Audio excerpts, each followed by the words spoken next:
Isang dasal ng pasasalamat na malaki sa Diyos.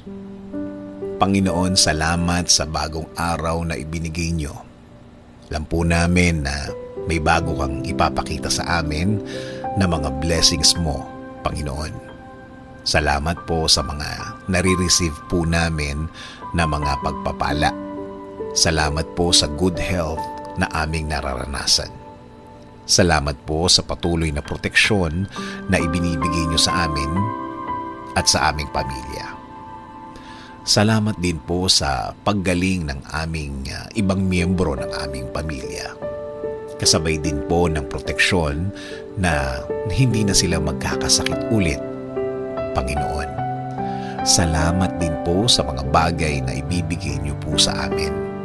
Alam po namin na ang timing niyo po ay perfect timing, Panginoon.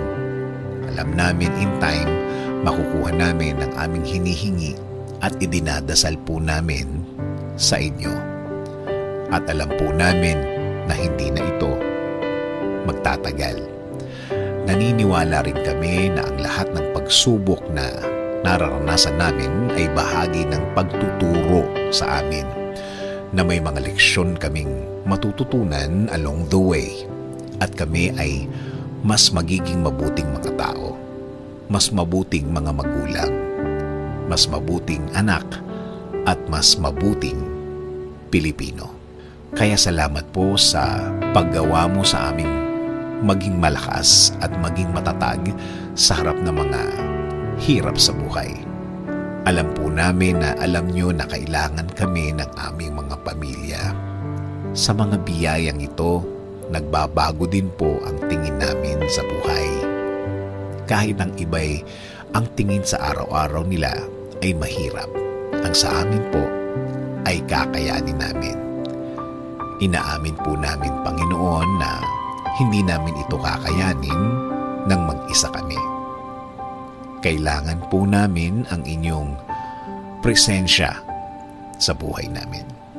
Itinataas po namin ang araw na ito. Kami po ay patuloy na magtitiwala at maniniwala na kami ay nasa ilalim ng inyong pagmamahal at pag-iingat, kaya kaya po namin ang harapin ang araw na ito. Salamat po ulit, Panginoon, sa pangalan ni Jesus. Amen. Sabi nga sa Psalm 7:17, I will give thanks to the Lord because of His righteousness.